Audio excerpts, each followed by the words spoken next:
देखो, ऐसे रोटी बनाना हर गांव में, हर घर में, हर माँ बहन रोटी बनाना जानती है, खाना बनाना जानती है। और लड़कियां प्रायः सब सीखती हैं खाना बनाना, रोटी बनाना, दाल साग बनाना। अब आजकल के ज़माने में तो लड़कों को भी सीखना ज़रूरी हो गया है। पढ़ने के लिए बाहर जाते हैं, रहते हैं, तो खुद बनाना खाना पड़ता है, ख्याल में है ना। इसलिए लेकिन साधारण सी बात है, कितना सा विज्ञान है। आटे को पानी में गूंद लेना, तो उसकी लोई बनाना, बेल लेना, क्यों, फिर उसके तवे पर डाल देना, थोड़ी देर बाद पलट देना, बस इस तरह सेक लेते हैं। इसकी मैं कितना सा 1 मिनट में 4 वाक्यों में हमने उस बात को बता दिया। हम आपसे कहें रोटी बनाने की प्रक्रिया का वर्णन कीजिए, तो आप 2 पेज में नहीं लिख सकते, 4 लाइन में ही समाप्त हो जाएगा, हैं। लेकिन जितनी माताएं बहनें हैं जो रसोई बनाती हैं, हर एक की रसोई बनाने में अंतर आता है। एक की तो बहुत बढ़िया बनती है और दूसरी की नहीं बनती है। एक की सब्जी वही लौकी है, वही दाल है, वही साग है, बहुत स्वादिष्ट भोजन बनता है, और दूसरे के स्वादिष्ट भोजन नहीं बनता है। आप देखते हैं ना क्या क्या कमी है। वो बनाने में जो कार्य कुशलता है वो उसमें नहीं है, दूसरे में उसकी कुशलता है। विज्ञान तो ज़्यादा नहीं है, जितना मैंने बताया ना, 4 वाक्यों में हम उसे कह सकते हैं। लेकिन कला में अभ्यास चाहिए उसे। अभी कहते भाई इतना 4 आदमी का खाना बनाना है, तो माँ बहन फटाफट बिल्कुल हाथ से आटा निकाल लेती है, वो कोई तौलती नहीं है कितना निकालना, कितने ग्राम निकालना। फिर उसमें से नमक वो उठा के डाल देती है, वो भी कोई तौलती नहीं है कितने ग्राम डालना। सब मसाले भी वैसे डाल देती है ना, वो बहुत बढ़िया भोजन बनता है ना। एक बच्चे ने ऐसे कहा मैं तो अपनी मम्मी के हाथ की बनी रोटी खाऊंगा, पापा की नहीं खाऊंगा। क्यों?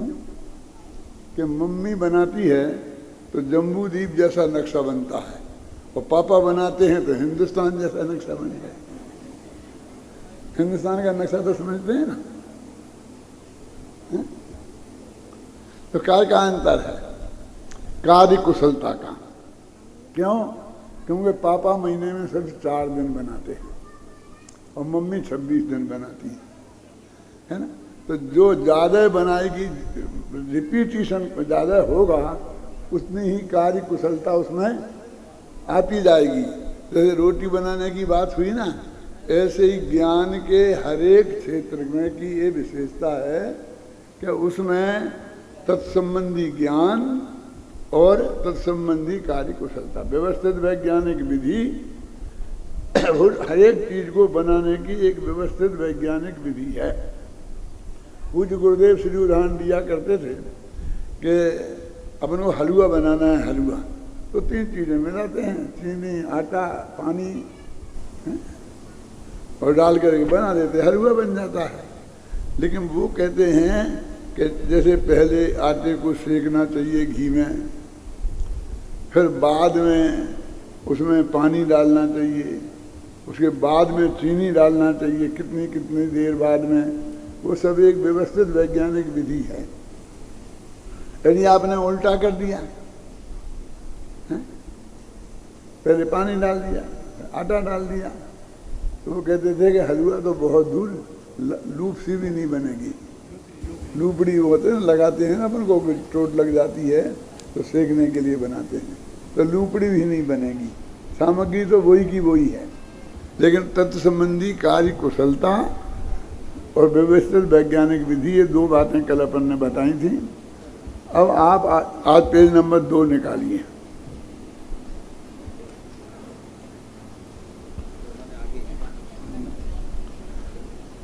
हमें कैसे अध्यापकों की आवश्यकता है, इसका मतलब ये हुआ कि आप लोग यहाँ जो ट्रेनिंग लेने वाले हैं 18 दिन में, आपको कैसे अध्यापक बनना है। अब बाल बोध प्रशिक्षण पढ़ाना में बैठे हैं जो लोग, जो प्रवेशिका में है वे प्रवेशिका की समझ लेना। तो उन्हें बालबोध पाठमाला भाग 1, 2, 3 इनमें जो भी विषय आए हैं उन विषय को पढ़ाने की विधि सीखनी है, व्यवस्थित वैज्ञानिक विधि सीखनी है। हर पाठ को बढ़ाने की एक व्यवस्थित वैज्ञानिक विधि है और उस पाठ को पढ़ाने के लिए हमें तत्संबंधी कार्य कुशलता की आवश्यकता है। अब हमें उद्देश्य नक्की करें कि हमको कैसे अध्यापक चाहिए। कैसे का मतलब क्या? देखो कि बालकों में वीतराग विज्ञान के प्रति जिज्ञासा उत्पन्न कर सकें। ध्यान देना एक एक शब्द पे। हमको पहला उद्देश्य ये है कि आपकी पाठशाला में आज विद्यार्थी आया है तो आज भेजना तो माँ बाप की ड्यूटी है। वो भेजेंगे तो आपके पास आएगा, लेकिन दूसरे दिन वो बच्चा आपके पास आए ये माँ बाप की नहीं, आपकी ड्यूटी है। और माँ बाप तो घर में बैठे हैं तो कहेंगे जा जा जा, पकड़ के भी लाएंगे, आप तक भेजने आएंगे। आप तो अपने तो स्कूल में बैठे हैं और बच्चा तो घर में है। और आपकी ड्यूटी है माने क्या? आप कैसे लाएंगे उसे अपने क्लास में? रोजाना उसे क्लास में कैसे लाएंगे कि आप जब वो एक दिन आए तो वो इतना खुश होके जाए कि दूसरे दिन का उस समय का वो इंतजार करे। आज तो छुट्टी हो गई, जल्दी हो गई, ऐसा लगे उसे। ऐसा नहीं कि बहुत देर हो गई। जो प्रवचन करते हैं ना, और उनके प्रवचन में हर लोग घड़ी देखते हैं, समझ लो ये फेल है, प्रवचनकार नहीं है सच्चा। घड़ी सामने वाला क्यों देखे? लोगों को ये रहे कि एक खत्म ना कर दें।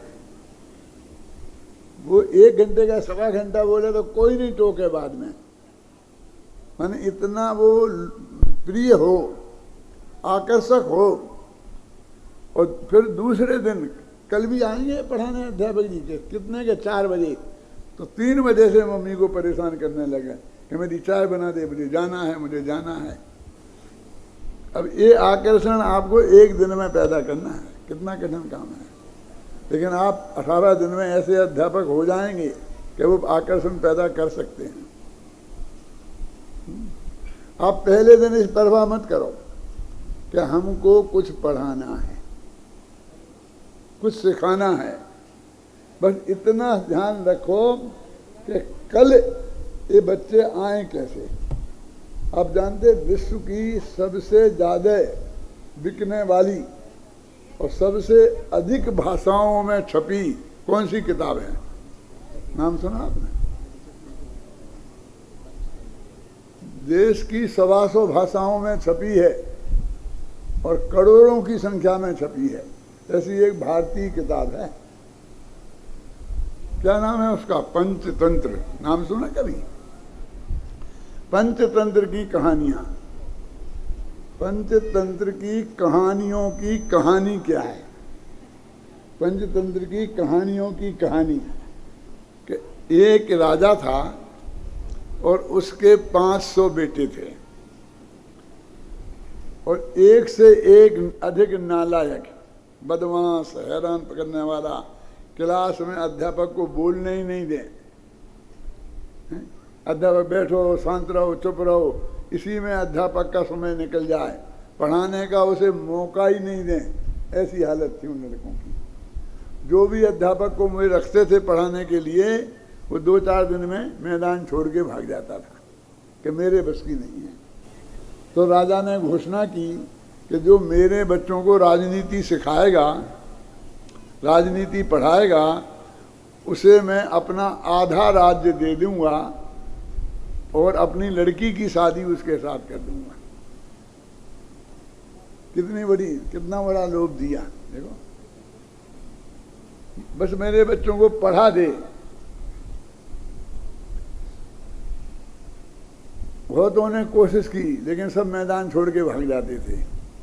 एक विष्णुदत्त शर्मा नाम का ब्राह्मण था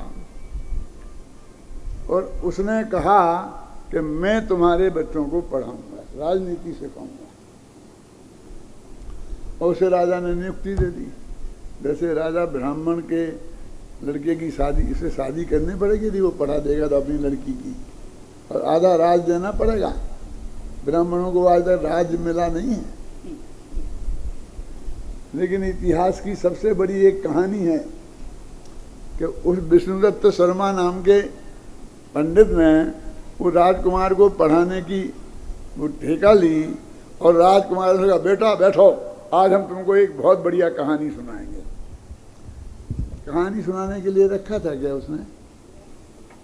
उसने ये नहीं कहा कि हम तुम्हें पढ़ाएंगे, ये नहीं कहा कि राजनीति सिखाएंगे, क्या कहा कि एक बढ़िया कहानी सुनाएंगे, क्योंकि ये बच्चों का मनोविज्ञान है कि उन्हें कहानी सुनने में बहुत मजा आता है। दादी को नानी को परेशान करती हैं सोने के पहले हर बच्चा कि हमें कहानी सुनाओ, कहानी सुनाओ, है ना। चाहे वही की वही कहानी रोजाना सुना दें, लेकिन वे बिना कहानी सुने सोते नहीं हैं। तो उसने इस मनोविज्ञान का फायदा उठाया, क्या कहा, एक कहानी सुनाएंगे, एक कहानी सुनाएंगे, पर इस बात का ध्यान रखना कि तुम ऐसा मत करना जैसा उस नाई ने राजा के साथ किया था। है? कि नाई ने राजा के साथ किया था, कि क्या किया था, कि कल एक कल बताएंगे कि नाई ने राजा के साथ क्या किया था। छुट्टी है, जाओ। अब तो सब कल कितने बजे साहब? 4 बजे। फिर सुबह से लेके घड़ी देखना शुरू हो गया, 4 बजे जाना है, 4 बजे जाना है, और डबल विद्यार्थी आ गए। फिर उसने कहानी सुनाई बहुत बढ़िया, बहुत शिक्षाप्रद उसमें कहानियां हैं। फिर अंत में ऐसे कहा कि ऐसा मत करना कि जैसा वो सियार ने शेर के साथ किया था। कि क्या किया था सियार ने शेर के साथ? कि कल। ऐसे कहानियां सुना सुना कर उन्हें राजनीति का विशेषज्ञ बना दिया। वो कहानियां भी ऐसी हैं कि जो राजनीति में चतुराई को सिखाती हैं। सियार बहुत बदमाश जानवर होता है, चालाक होता है, शेर ताकतवर होता है, लेकिन उतना चालाक नहीं होता है। तो सियार ने चालाकी करके शेर के साथ कैसा धोखाधड़ी की, उसे कैसे परेशानी में डाला। तो तुम राजा हो तो तुम्हारे गांव में ऐसे सियार भी बहुत होंगे जो तुम्हें ऐसी बदमाशी करके चक्कर में डाल सकते हैं, तो उनके साथ कैसे निपटना चाहिए एक कल बताएंगे। समझ रहे ना? वो पूरी कहानी 5 भागों में विभक्त है। हितोपदेश, अपरीक्षित कारक कई हैं। खैर अभी वो कहानी तुम पढ़ लेना, बाजार में मिलती है, कई भाषाओं में मिलती है, समझे ना। क्या नाम है? पंचतंत्र। माने 5 प्रकार की कहानियां हैं, उसके 5 अध्याय हैं। और आखिरकार वे सब राजकुमार राजनीति में माहिर हो गए, और विष्णुदत्त शर्मा की भी शादी हो गई राजकुमारी से। मेरे कहने का मतलब ये है, आपको विष्णुदत्त शर्मा जैसा अध्यापक बनना है। क्या ये कहाँ लिखा है? मैं काय का अर्थ कर रहा हूं ये? बोलो अभी किताब में देखो।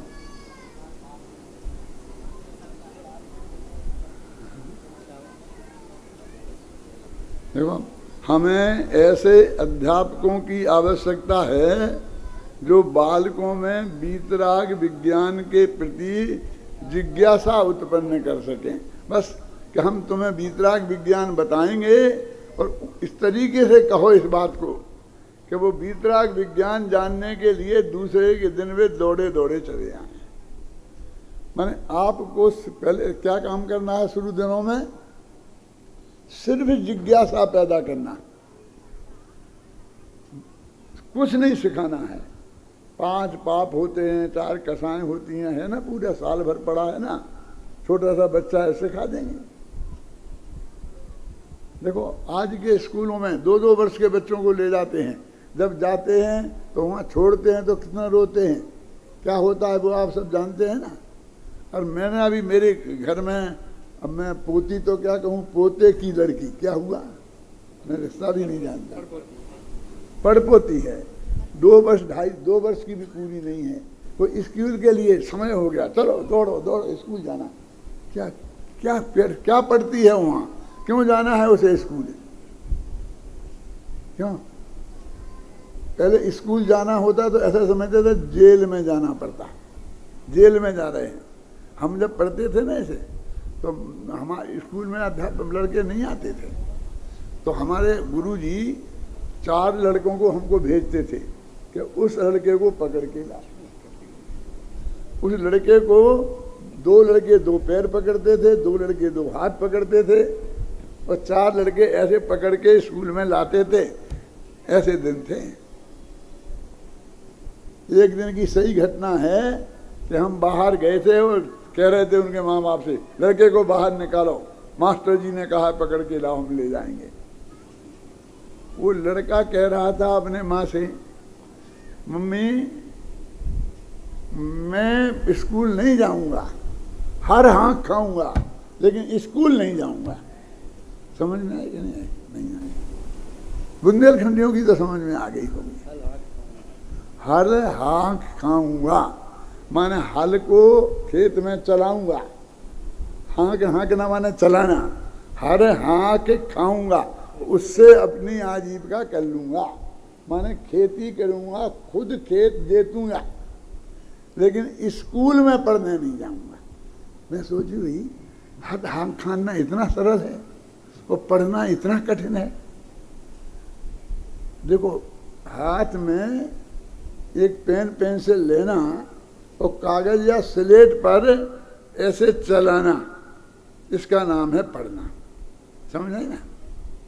और हल समझ गए ना, बैलों में जोतते हैं ना, और उसे जमीन पर खेत के कागज पर दाब के आधा फुट गहरा लाइन खींचना कितना कठिन है। जेठ की दोपहरी में ऐसी धूप में, जैसा पानी नहीं छिड़काव नहीं होता था वहाँ उनके माथे पे, ऐसी धूप की गर्मी में, और वो हल चलाना पड़ता है, उस पर ताकत लगानी पड़ती है, तब वो इतने गहरा जाता है अंदर और बैल उसे खींचते हैं। वो हल हाँक के खाना उसे स्वीकार है, लेकिन पढ़ने जाना नहीं। इसका मतलब पढ़ाई कितनी कठिन लगती थी। पहले ही से उसके दिमाग में इतना हुआ खड़ा हो जाता था, मास्टर माने भयंकर राक्षस, वो जाएगा तो खा जाएगा, बेंच पे खड़ा कर देगा, कान ऐंठेगा, मुर्गा बना देगा। क्यों?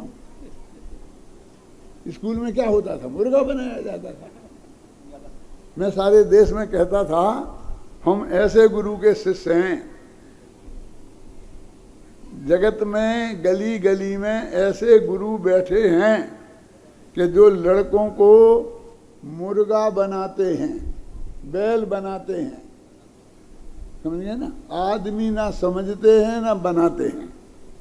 वे तुम्हें आदमी नहीं समझते हैं, क्या समझते हैं? तुझे मुर्गा बना दूंगा, मुर्गा बनाना चाहते हैं। अबे गधा, मैं तेरे को मुर्गा बना दूंगा। हमें गधा समझते हैं और मुर्गा बनाने की सोचते हैं। और हम उन गुरु के शिष्य हैं, बधा भगवान छे और बधा भगवान खाओ, सभी भगवान हैं एम नक्की कर। सुनते हो ना? तो है, सभी भगवान हैं ऐसा नक्की करो। बस ये सिखाते हैं, तुम भी भगवान हो, हम भी भगवान हैं। ख्याल में आए ना? हम ऐसे गुरु के शिष्य हैं।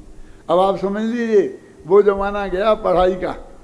अब वो है, कोई बच्चा अपनी मम्मी से एक कहे कि मम्मी यदि तू मुझे स्कूल नहीं जाने देगी आज, तो मैं रोटी नहीं खाऊंगा। क्या? कम से कम तुम्हारे विद्यार्थी को ये कहना चाहिए, है? तब तुम सच्चे अध्यापक बने। है? हम कहते हैं, हम जिस गांव में जाएंगे प्रवचन करने, एक दिन समाज की ड्यूटी है कि वे समाज के लोगों को लेके आए। दूसरे दिन से हमारी ड्यूटी है, सारी भीड़ हम इकट्ठी करेंगे, दौड़े दौड़े लोग चले आएंगे, कसमें दिलाएंगे कि उनके वहां मत जाना है, कसमें दिलाएंगे। तो कसमें तोड़ तोड़ के लोग चले आएंगे कि हम तो सुनेंगे साहब, आप हमें रोकने वाले कौन होते हैं? क्यों? आपकी वाणी में ऐसा आकर्षण होना चाहिए, आपकी अध्यापन की कला में ऐसा आकर्षण होना चाहिए कि आपके विद्यार्थी दौड़े चले आए, वो अपने माँ बाप के नहीं रहे, आपके हो जाएं। मेरे ऐसे कई लोग देखे, कई घर देखे हैं। मेरा सग्गा छोटा भाई था, तो बेचारे का स्वर्गवास हो गया। हाँ, उत्तम चंद नाम था, डॉक्टर था, उसकी पत्नी भी डॉक्टर थी, उनके 2 बच्चे, एक बच्चा एक बच्ची है, अभी हैं। तो हमने यहाँ से महाराष्ट्र में इधर अकोला के पास बासिम में हमारा शिविर था, तो हम जयपुर से रेलगाड़ी से जा रहे थे बासिम। तो वे हमारे दोनों छोटा भाई और बहू बच्चों को लेकर हमें अजमेर स्टेशन पर आए, विदाई देने समझ लो। तो वो बच्चा, दोनों ही बच्चे अड़ गए कि हम तो जाएंगे दादा के साथ, और हम तो वहाँ पे हम ट्रेनिंग करेंगे। बैठ गए गाड़ी में कि कपड़े नहीं, लगते नहीं, कुछ नहीं, लेकिन वो नहीं माने और वो हमारे साथ चले गए। बोलो, चले गए, हमने नए कपड़े खरीदे उनको वहाँ जाके, और पढ़ाया, और पढ़ा के जब घर आए, सुनना, तो ये आलू तो मैं नहीं खाऊंगा, ये तो मैं नहीं खाऊंगा, ये तो मैं नहीं खाऊंगा, ये क्या हो गया? रात को तो मैं नहीं खाऊंगा। तो क्या हो गया? हम तो शिविर में छोड़ के आए हैं। हम आपको 18 दिन तक एक दिन नहीं कहेंगे कि तुम ये प्रतिज्ञा करो कि रात्रि में भोजन नहीं करेंगे, हम आलू नहीं, हम नहीं कहेंगे, ना आपको कहना है। फिर भी आपके विद्यार्थी को आलू छोड़ना है। अब कैसे छोड़ेंगे अब आप जानो, वो भी बताएंगे, हम सब विधियां आपको बताएंगे। हम कोई अपनी कला बाकी नहीं बचेंगे, सब आपको दे देंगे। ये जो व्यापारी होते हैं ना, तो ये तो मेरा बिजनेस सेक्रेट है, बाप बेटे को नहीं बताता, भाई भाई को नहीं बताता, क्या ये तो मेरा बिजनेस सीक्रेट है। और हमारा कुछ भी सीक्रेट नहीं है, सब सारी दुनिया को बताते हैं हम। जो भी कला हम में है वो कला हम सबको बताते हैं। जो ग्रहण ताकत होगी ग्रहण कर लेगा, जो ताकत नहीं होगी वो ग्रहण नहीं कर पाएगा। क्या हुआ भाई? वो वहाँ से ऐसे आए तो ये कहे, उन्हें शर्म आई कि हम खाते हैं रात में और ये बच्चे नहीं खाते हैं, हम खाते हैं। तो उनने ही छोड़ दिए, डॉक्टर नहीं थे, उनने अपने बच्चों को देखकर ख्याल में आए ना, और अपने आलू छोड़े और रात्रि खाना छोड़ा। अब मेरे को उदाहरण आप में से चाहिए ऐसा कि मैं अपने भाई को बहुत दिनों तक नहीं जोतूंगा, कोई नया मिलना चाहिए नहीं, कब उनसे कब तक काम चलाऊंगा, उनसे कब तक काम चलाऊंगा? समझ में आए ना? हमको ऐसा अध्यापक बन के जाना है कि हम अपने पड़ोस में क्रांति कर दें, पड़ोसियों के बच्चे उनके नहीं रहे, हमारे हो जाएं। हम जो कहें वो माने, और वो जो कहें नहीं, वे रोकें तो भी ना रुके हमारे पास आने से। आपको ऐसे अध्यापक बनना है। कार्य का अर्थ कर रहा हूं मैं, बताओ किताब में से। देखो पढ़ो।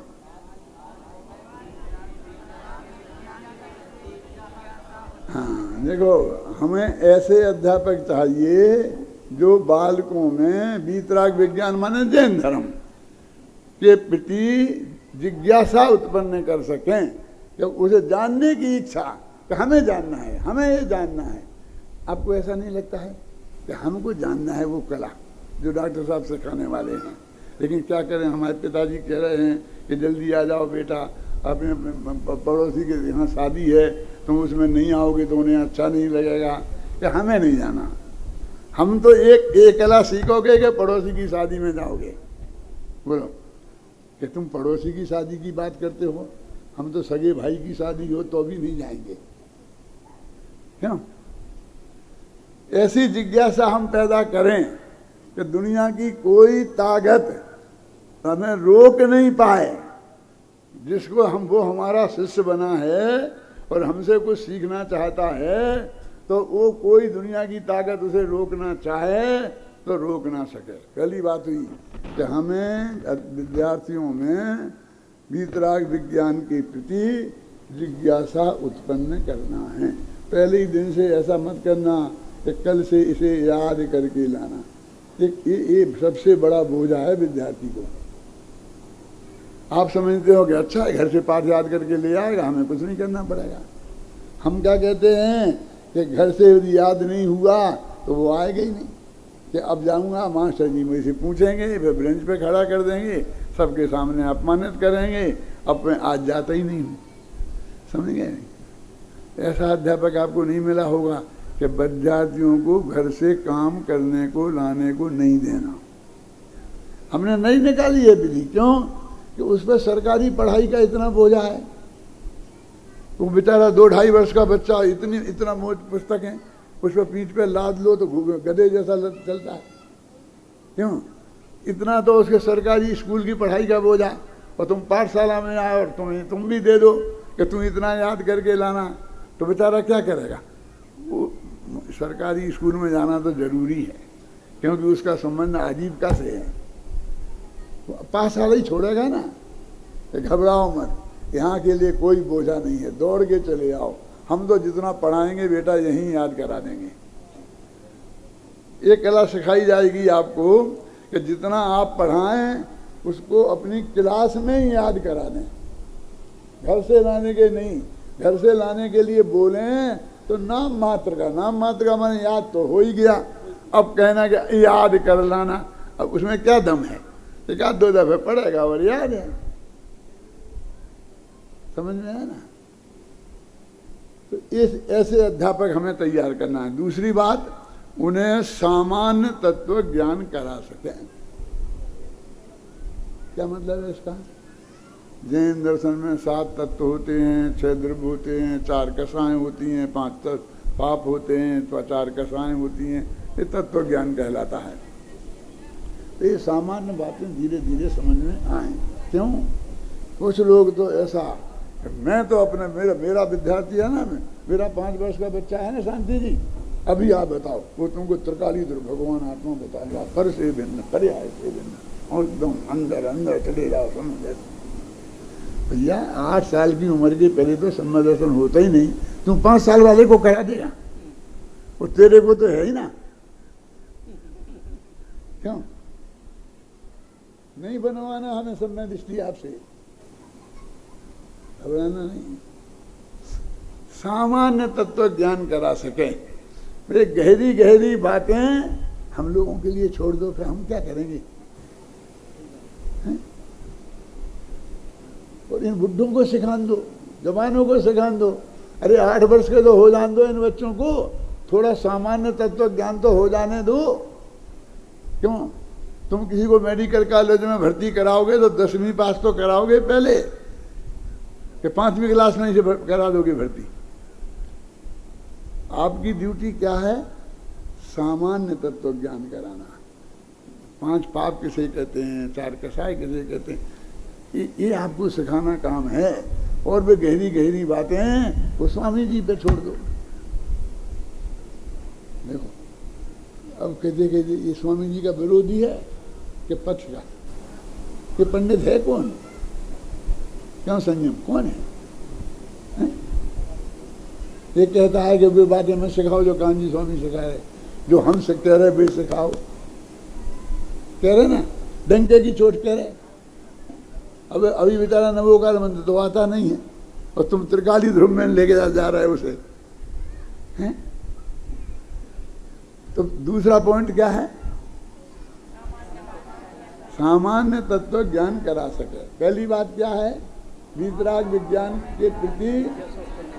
देखो अब तुम अपने आप बोलने लग गए ना, अपनी क्लास में बच्चों को ऐसे मत बोलने देना। प्रश्न का उत्तर देखो, सुनो, अभी इसमें आएगा। प्रश्न होता है सामूहिक और उत्तर दिया जाता है व्यक्तिगत। समझे क्या है मतलब? नहीं है समझ में? हम जब पूछेंगे तुम सबसे कहेंगे सुनो भाई, मैं एक प्रश्न पूछता हूं और आप में से किसी को भी उसका उत्तर देना होगा। कि पहले नहीं बताएंगे तुम्हें बताएंगे तो हमने उसके ऊपर छाती के बंदूक लगा दी, खड़े हो तुम्हें बताना है। बेचारा वैसे ही घबरा जाएगा। तो किसी पे मत बोलो, तुम सब में से किसी से भी पूछ लेंगे तो सब सतर्क हो गए। अब हमारे प्रश्न को सभी ध्यान से सुनेंगे।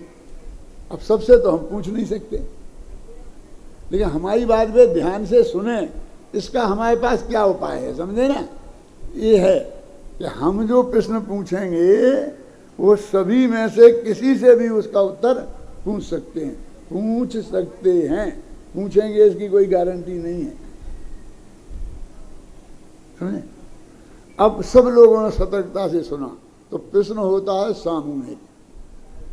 अब हम कहेंगे बोलो उत्तर दो, तो इतनी जोर से आवाज होगी कि मंदिर में पूजा कर रहे होंगे वे डिस्टर्ब हो जाएगी। जब हम कहें कि उत्तर दो देना, तो फिर हम लोकेट करें कि तुम बताओ, फिर एक आदमी उत्तर दे। नहीं तुम सब एक साथ बोलोगे तो हमारी समझ में कुछ नहीं आएगा।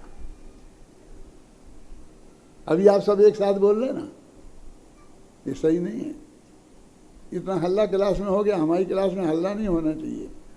सुई गिरे तो सुई की नोक की आवाज आनी चाहिए, ऐसा अनुशासन रहना चाहिए। कैसे रहेगा कल बताएंगे। आपकी समझ में आ रहा है? हमको सामान्य तत्व ज्ञान कराना है, सामान्य बातें सिखानी है। अभी इसमें आपको ये बहुत बड़े विद्वान नहीं हो गए ना आप ना वो हैं। तो पहला वीतराग विज्ञान के प्रति जिज्ञासा। वीतराग विज्ञान माने हमारा सब्जेक्ट। मान लो आप कॉमर्स पढ़ाते हैं तो कॉमर्स के प्रति, आप यदि भूगोल पढ़ाते हैं तो भूगोल के प्रति, आप जम्बूद्वीप का नक्शा समझा रहे हैं तो जम्बूद्वीप के नक्शा के प्रति जिज्ञासा उत्पन्न कर सकें, समझे ना? और सामान्य तत्व ज्ञान करा सकें। और तीसरी बात क्या है? सदाचार से युक्त नैतिक जीवन बिताने के लिए प्रेरित कर सकें। ये क्या है? सामान्य सदाचार से युक्त माने एक साधारण जो जैनीय के हर बच्चे में होना चाहिए। ऐसी नहीं कि उसे बड़ी बड़ी प्रतिज्ञाएं लगा दें, हर अष्टमी चतुर्दशी का एक आसन करना पड़ेगा, महीना में 10 उपवास करोगे तो बहुत बढ़िया, चढ़ जा बेटा सूली पे, भला करे भगवान। क्यों है? अरे ये मुनियों के लिए भी आवश्यक नहीं है कि 10 उपवास करो। मुनि के लिए आवश्यक है ही नहीं एक उपवास करने। अष्टमी चतुर्दशी का उपवास करना मुनियों के लिए जरूरी नहीं है। माने हम सामान्य जैसे अनछना पानी काम में नहीं लेना, रात्रि में भोजन नहीं करना, अनाज नहीं खाना, मान लो दूध पानी ले लो तो ले लेना, ये बिल्कुल सामान्य सा जो सदाचार है जो एक जैनी के लिए होना चाहिए, हमें वो सिखाना है। हमको एकदम प्रतिज्ञाएं लेकर के, हम जो बड़े बड़े हमारे यहाँ त्यागी पंडित हैं कुछ टाइप के, हम उनको नहीं बुलाते हैं अपने विद्यालय में। तो क्यों? क्योंकि हमें लड़कों को त्यागी नहीं बनाना है। पहले जब हमने विद्यालय खोला था तो तब गुरुदेव थे ना, पूज्य गुरुदेव श्री कांजी स्वामी, तो वहाँ पर 5-4 ब्रह्मचारी रहते थे जिनमें जतीश भाई वगैरह के नाम थे। ऐसे लोग रहते थे। उनने कह दिया तुम जाओ पढ़ो, तुम सब हमारे पास आ गए, जिनमें जतीश भाई, प्रतिष्ठाचार्य अभिनंदन कुमार जी, अभय कुमार जी, ऐसे सब लोग आए। ब्रह्मचारी खटे, ब्रह्मचारी अचल, और अब कितने कितने हम नाम बताएं। तो हमारे पास पहले साल में 13 विद्यार्थी थे। हम कहते 13 पंथी हैं, इसमें 5-6 तो ब्रह्मचारी थे। फिर अगली साल हमें विद्यार्थी नहीं मिले। ये क्यों? उन्हें ऐसा भ्रम हो गया कि ये तो हमारे बेटे को ले जाएंगे तो ब्रह्मचारी बना देंगे। लेकिन हम उनसे कहें कि भैया अपने बच्चे को भेज दो, हम विद्वान बनाएंगे। वे कहें कि हमारे तो एक ही बेटा है, वो दुकान कौन संभालेगा? तुम्हारी बेटा संभालेगा, चिंता मत करो, तुम ब्रह्मचारी बना दोगे, वो महाराज के साथ चला जाएगा। मैंने कहा तुमसे किसने कहा कि हम ब्रह्मचारी बनाते हैं? हम तो विद्वान बनाते हैं। हमने महाविद्यालय खोला है, ब्रह्मचर्य आश्रम नहीं खोला है। नहीं नहीं नहीं नहीं, तुम्हारे यहाँ तो जो हैं वे तो वैसे ब्रह्मचारी ब्रह्मचारी हैं। अब मैंने कि हम क्या करें, वे आगे सोन कर दे दो। गुरुदेव ने भेज दिया तो उन्हें नहीं पढ़ाए। अरे हम ही ब्रह्मचारी नहीं है तो हम तुम्हारे बच्चों को ब्रह्मचारी क्यों बनाएंगे? घबराओ मत, ऐसा हमें समझाना पड़ा तब हमारे लड़के आए। अब हम कहते हैं हमें नहीं सिखाना है, क्योंकि हम उस सिखाएंगे तो फिर ये बच्चा भेज देंगे। हम तो कहते विद्वान बनाएंगे, तुम्हारा सामान्य सदाचार सिखाएंगे, जैनी बनाएंगे। आया सुने? पानी नहीं छुड़ाएंगे, अनछना पानी छुड़ाएंगे। समझ में आया कि नहीं आया? भोजन नहीं छुड़ाएंगे, रात्रि भोजन छुड़ाएंगे। समझ में आया अपना? यानी हमारा एक लिमिटेड उद्देश्य है। कहीं साहब वो तो बहुत अच्छी बात है, जब उनके पास जाते हैं तो बिल्कुल बच्चा त्यागी तपस्वी बनाता है, और वो शादी करने को मना कर देता है, तो अच्छी बात है। क्या अच्छी है? शादी करने को मना कर दे तो अच्छी बात नहीं है। सब लोग मना कर दें आपकी शादी करने को, बस एक भी जैनी शादी नहीं करे तो अगली पीढ़ी में एक भी जैनी नहीं रहेगा, क्योंकि नए तो बनेंगे नहीं और नए पैदा होंगे नहीं। क्या करें बोलो? जैनियों की संख्या बढ़ानी है तो क्या करें? इसलिए सामान्य सदाचार हम सिखाएं। 3 बातें हो गई, याद हो गई? बताओगे? पूछ लूं किसी से भी? बोलो बोलो भाई, तुम पीछे पीछे पीछे वाला, हाँ हाँ खड़े हो, पीछे वाले को दो, पीछे वाले को, जिसको हम कह रहे हैं। हाँ हाँ हाँ। बालकों के प्रति वीतराग विज्ञान प्रति जिज्ञासा उत्पन्न कर सके, सामान्य तत्व ज्ञान कर सके और नैतिक जीवन बताने के द्वारा बोलो, कोई बात नहीं, तीनों द्वारा बोलो। बालकों के प्रति वीतराग विज्ञान प्रति उत्पन्न बालकों के प्रति के वीतराग विज्ञान के प्रति, वीतराग विज्ञान के प्रति बालकों में जिज्ञासा उत्पन्न करा सके, हाँ, सामान्य तत्व ज्ञान करा सके और नैतिक शिक्षा के प्रति उत्पन्न। तुम बाल बुद्ध प्रशिक्षण क्या होगा? प्रवेश का के बाल बुद्धि बैठ जाओ, ठीक है। हाँ क्या बोल सकते हैं? अच्छा अच्छा, हमारे जब तुम्हारा पेपर होगा ना तो पेपर में भी हम तुम्हें किताबें देंगे। शुरू में बहुत दिक्कत होती थी, कहते थे किताबें तो बांट दी आपने और नकल करा रहे हो, तो कह रहे परीक्षा ली। क्या समझ में नहीं आता था किसी को कि किताबें दे करके भी परीक्षा ली जा सकती है। अरे भाई, जिस पाठ की पाठ योजना हमें बनवानी है वो पाठ तो उसे देना पड़ेगा। ये माताओं बहनों से कहें कि बहुत बढ़िया खीर बनाओ और उसे दूध चावल चीनी दे ही नहीं कि बनाओ, तो जादू मंत्र से खीर बना दोगे तुम? सामग्री तो देनी पड़ेगी ना उसे, तब वो बना के देंगी ना। जैसे हमने पाठ योजना कही तो उसकी सामग्री तो हमें देनी पड़ेगी ना उसे बनाने के लिए।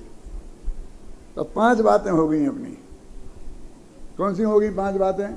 पूछो यहाँ जाके, वहाँ से जरा वो काले कपड़े वाली से।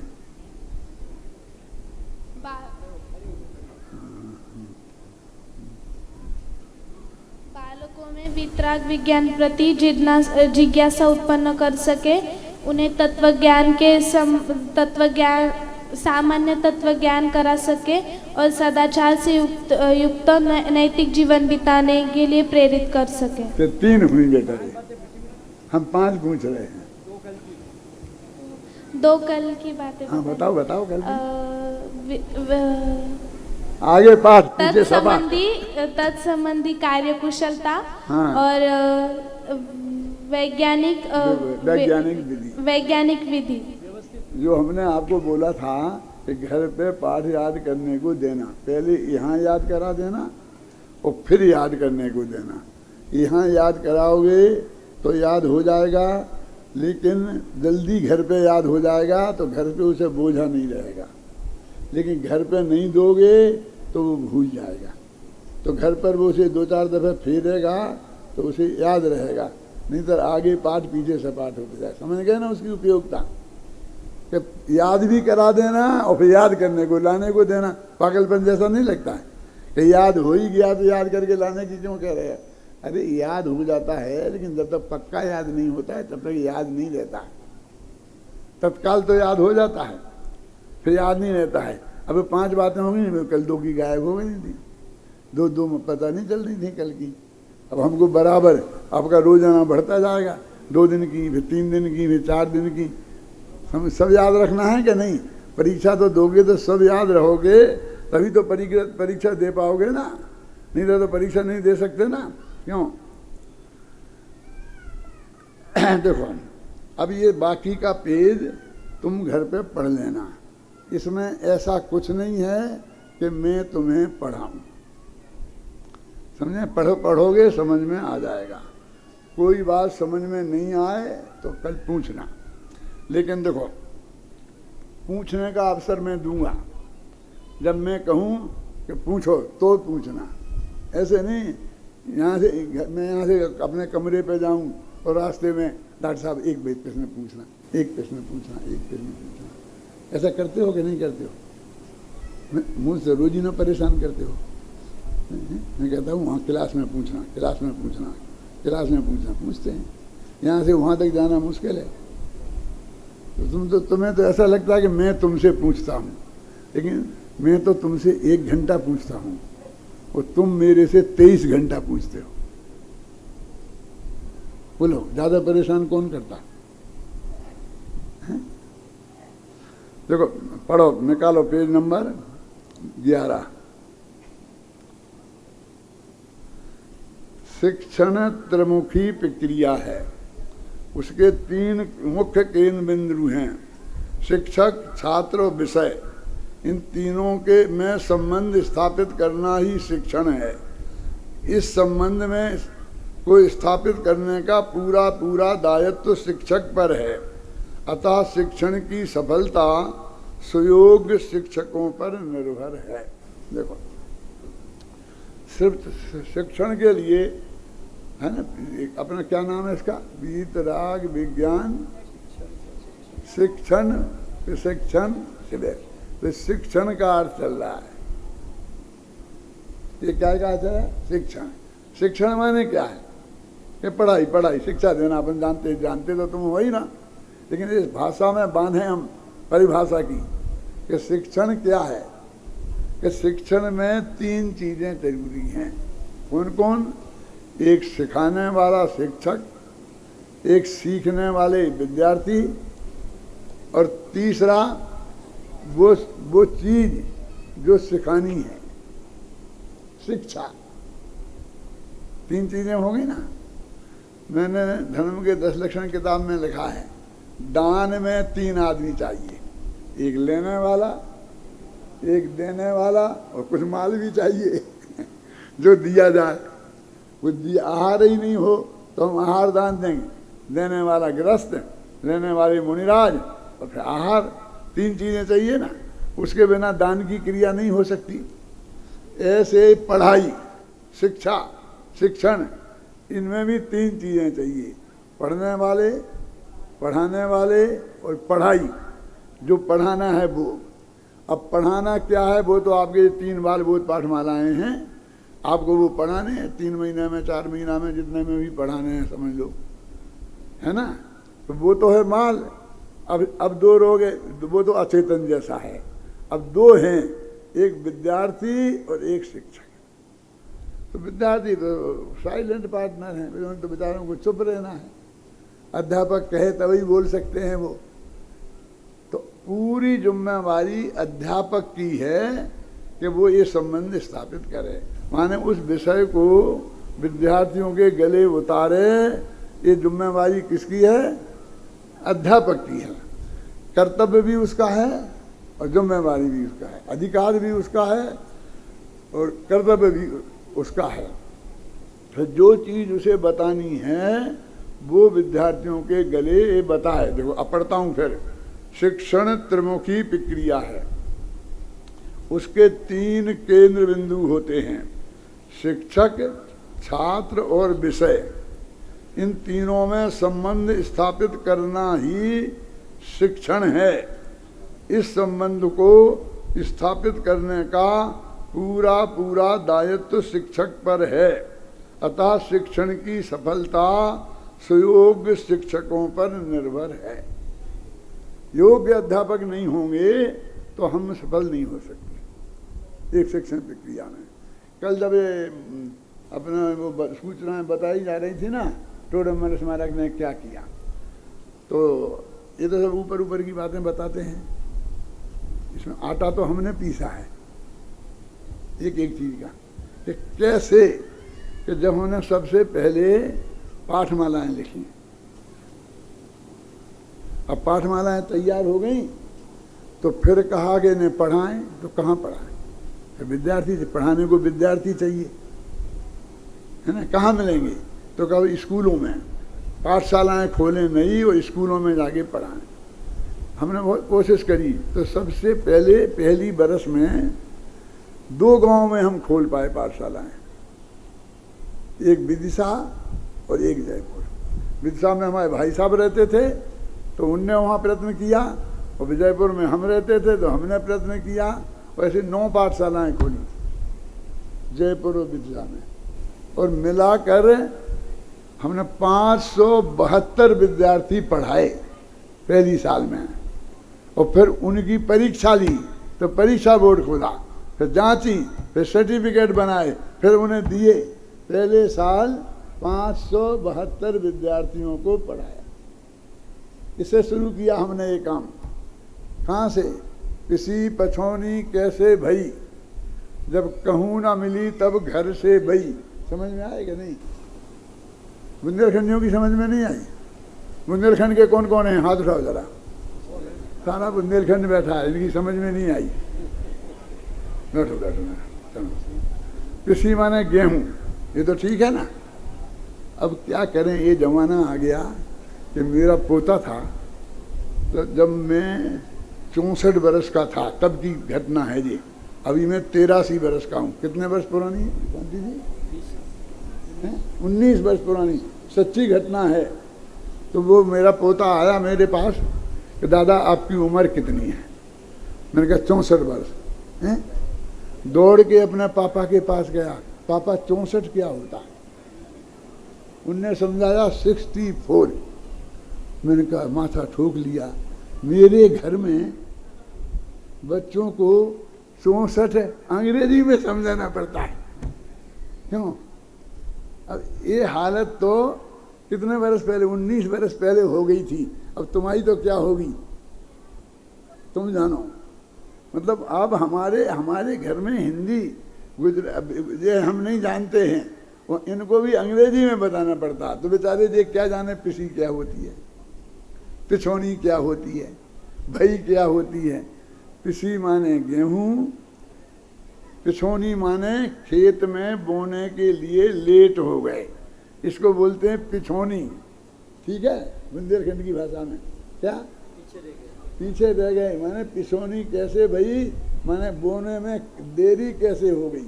तो उसने कहा कि मैं साहूकार के पास गया बीज लेने, तो साहूकार ने बीज नहीं दिया। तो दूसरे साहूकार के पास गया, उसने नहीं दिया। फिर तीसरे के पास गया, उसने नहीं दिया। चौथे के पास गया, किसी ने नहीं दिया। किसी ने नहीं दिया कि नहीं दिया। तो बोई कैसे? कि जब किसी ने नहीं दिया तो घर में से बीज निकाला और फिर बोई, इसलिए लेट हो गया। समझ में आया? किसी पिछोनी कैसे भई, कि कहूँ न मिली तब घर से बई। बई माने बोई।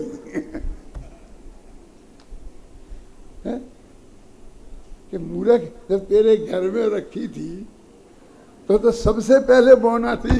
तेरी तो पिछोनी होना ही नहीं चाहिए। जिसके घर में नहीं होती उसकी हो जाए। क्यों? जब कोई नहीं मिला तो हमने और भाई साहब ने विद्यार्थी पढ़ाए, खुद किताबें लिखी, खुद ट्रेनिंग दी, खुद पढ़ाई, और खुद बच्चों को इकट्ठा किया, फिर उस तरकीब से पढ़ाए, जोड़े, फिर उन्हीं की परीक्षा ली, पेपर बन, सब ABCD से लेके अंत तक सब काम खुद किया। लोग कहते उन्हें सफलता क्यों नहीं मिलती है? अरे कैसे मिले? हम तो देखो लिखते हैं, फिर छपाते भी हम हैं, फिर बेचते भी हम हैं, फिर पढ़ाते भी हम हैं, फिर पढ़वाते भी हम हैं, फिर परीक्षा भी हम लेते हैं, फिर पेपर भी हम बनाते हैं, फिर कॉपी भी हम जानते हैं, फिर सर्टिफिकेट भी हम बनाते हैं, और फिर बांटते भी हैं, साथ में इनाम भी देते हैं।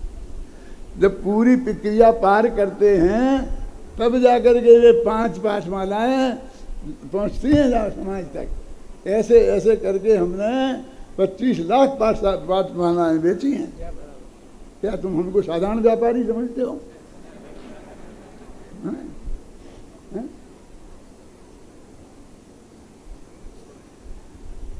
आपको भी अपने गांव में चाहे छोटे सा काम करना पड़ेगा, लेकिन सब चीज़ें अपने आप करना पड़ेंगी। ये भी हो सकता है कि आप मंदिर के जिस हिस्से में बैठ के पढ़ाओ वहाँ पर झाड़ू भी नहीं लगी हो, तो आपको झाड़ू भी लगानी पड़ेगी। फिर सफाई करके चटाई भी बिछानी पड़ेगी। फिर चटाई पे एक कोने में आप बैठाओ, एक कोने में विद्यार्थियों को बैठाना पड़ेगा। फिर किताबें भी अपनी तरफ से लेनी पड़ेंगी, फिर पढ़ाना पड़ेगा। पढ़ाओगे तब भी तुम पढ़ा सकते हो, नहीं पढ़ा। हमने सब किया, झाड़ू लगाने से लेकर, समझ गए? आकर्षण पैदा करना पड़ेगा, बुलाना पड़ेगा। समाज में तो विरोध करने वाले तो मिलेंगे, समर्थन करने वाले बेटा बहुत कम मिलेंगे, है ना? तो अब क्या हो गया? आपने 5 बातें तो कल की हो गई थी, अब याद रहेंगी ना? अब 3 और हो गई।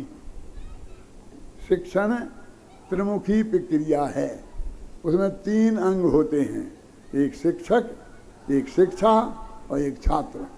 और इन तीनों में संबंध स्थापित करना इसकी जिम्मेवारी शिक्षकों की है, क्योंकि शिक्षक सक्रिय तत्व है। ये तो साइलेंट हैं। विद्यार्थियों में तो बेचारे को चुप करके बैठा दिया है, तो वे क्या करेंगे, है ना?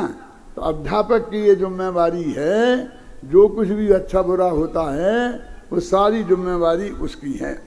देखो, स्वयं ज्ञानार्जन करना अलग बात है तुम्हारी किताब में है, दूसरा पैरा। और प्राप्त ज्ञान को दूसरों तक पहुंचाना दूसरी बात है। तुम ये मत समझ लेना कि हमें तो सब आता है। तुम्हें आता है उससे कुछ नहीं होगा, वो एक अलग। स्वयं ज्ञान प्राप्त करना अलग बात है, और जो ज्ञान हमें प्राप्त है उसे दूसरे तक पहुंचा देना वो अलग बात है।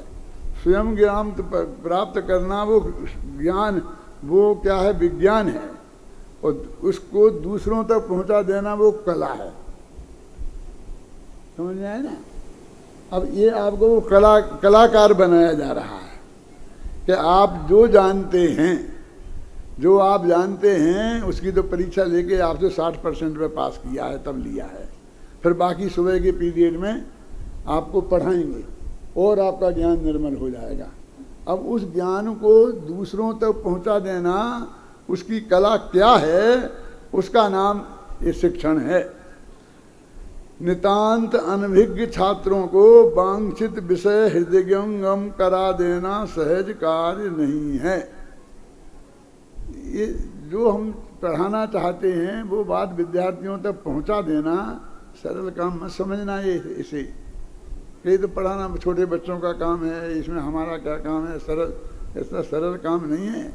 ये तुम बच्चे पास होगे, ये बुढ़े फेल होंगे। तुम्हारे साथ ये भी परीक्षा में बैठ जाए ना और पूरी पढ़ाई करें बराबर तुम्हारे साथ बैठ गई, टॉप तुम करोगे, ये नहीं करेंगे।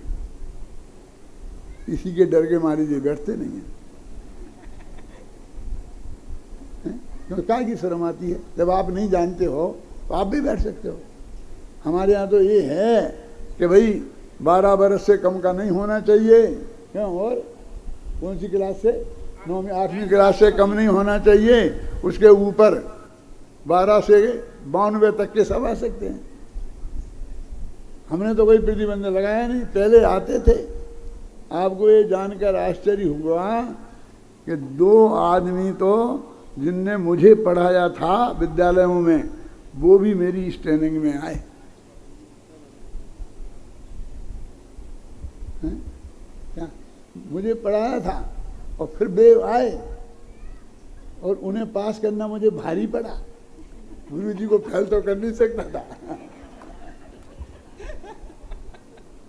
क्योंकि बुढ़े लोगों में सीखने की शक्ति नहीं रहती है, सिखाने की तो बहुत दूर की बात है। क्या मैं तो एक अब्बाद हूं जो गाड़ी चल रही है, समझ गए ना?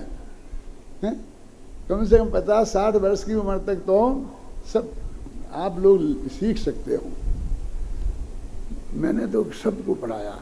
देखो मेरे घर में मैंने अपने पिताजी को पढ़ाया, ऐसा ही क्लास में बैठा के धर्म, माता जी को पढ़ाया, पत्नी को पढ़ाया, बच्चों को पढ़ाया, चाचा को पढ़ाया, सब अड़ोस को पढ़ो, सबको पढ़ाया। पिताजी जब 65 वर्ष के हो गए तो मैंने कहा सब काम बंद करो, सच्ची घटना बता रहा हूँ। कि आप क्या करेंगे? हमारे साथ रहो। फिर क्या करेंगे? कि तुमने हमें पढ़ाया ना धर्म, सजा तो भोगनी पड़ेगी, अब तुम्हें भी पढ़ना पड़ेगा। तुमने हमें शास्त्री बनाया तो हम तुम्हें शास्त्री बनाएंगे। 65 वर्ष की उम्र में पढ़ा के शास्त्री बनाया, परिचय दिला के प्रवचन करना भी सिखाया, एक एक चीज की ट्रेनिंग देकर। समझ रहे ना? कहाँ मिलेंगे विद्यार्थी? ये घर वाले क्या काम आएंगे? हैं? जो तत्व, जो सत्य आपने कुछ सीखने को मिल गया, अपने माँ बाप को नहीं बताओगे, अपने भाई बहन को नहीं बताओगे, पति पत्नी को नहीं बताएंगे। यदि हम अपनी पत्नियों को ट्रेंड नहीं करते तो वे जाती कश्मीर, हम आते इधर तुम्हारा पढ़ाने के लिए। क्यों? जब सब एक सी रुचि के हो गए हैं तो फिर बढ़िया है, मजा है। तुम्हें जहाँ चलना हो वहीं हमें चलना है, बस। चाहे देश में चाहे विदेश में साथ रहेंगे, कुछ तुम पढ़ाना, कुछ हम पढ़ाएंगे, कुछ करेंगे। क्यों? सबको अपना साथी बनाना, किसी को भी नहीं छोड़ना है। क्या करें? हम तो आ गए, बेटे से कहें बेटा तुम दुकान पे बैठना, बेटा तू चलना है साथ में, ऐसा कहता कोई बाप बेटे से कि तुम भी चलो मैं भी चल? बोलो क्या नाम धर्मेंद्र है? मैं बताऊं, हम दोनों भाई थे, रतनचंद जी और मैं, तो हमारी दुकान थी। लेकिन जिस गांव में रहते थे उस गांव में वैसे घरों में लेटरिन तो थी, लेकिन हम हाथ में लोटा लेके 1 किलोमीटर तक घूम लेटरिन जाते थे। तो अकेले नहीं जाते थे, दोनों भाई साथ में। पिताजी हमें समझाते थे बेटा एक एक जाओ, दुकान बंद करना पड़ती है। दुकान बंद करके ताला लगा के फिर दोनों लोटा लेके लेटरिन जाते थे। कैसे आदमी है जी?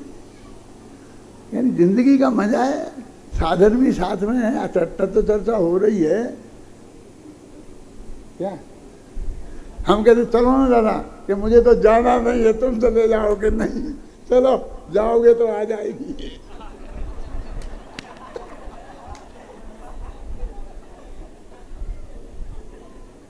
नहीं बना सकते तुम अपने साथी, तुम नहीं बना सकते, सच बोलता हूं मैं आपको। हैं? बनाना चाहिए, जो हमारे सच्चे हैं ना, साथी है ना सच्चे। अभी मैं आया हूं ना यहाँ तुम्हें पढ़ाने, वे नहीं आ पाए, पहली दफे ऐसा हुआ है। नहीं हर साल आते ही थे वो पढ़ाने, खनिया थाने तक आए थे, कहाँ तक आए थे हैं? लेकिन मेरे को आकर के तिलक लगा के गए हैं, तिलक, हल्दी का तिलक, चावल लगा के, माला पहना के, भाई भाभी दोनों आए कि जाओ बेटा अच्छा पढ़ाना करना, हम तो नहीं आ पा रहे। ऐसे नहीं रह सकते, ऐसे नहीं कर सकते, करना चाहिए। अपनों को नहीं बताएंगे तत्व ज्ञान तो किसको बताएंगे? सभी लोग सच्चे अध्यापक बन के यहाँ से जाएं और कम से कम अपने परिवार में इस तत्व ज्ञान को फैलाएं। ऐसी मंगल भावना से अभी की बात समाप्त करता हूँ।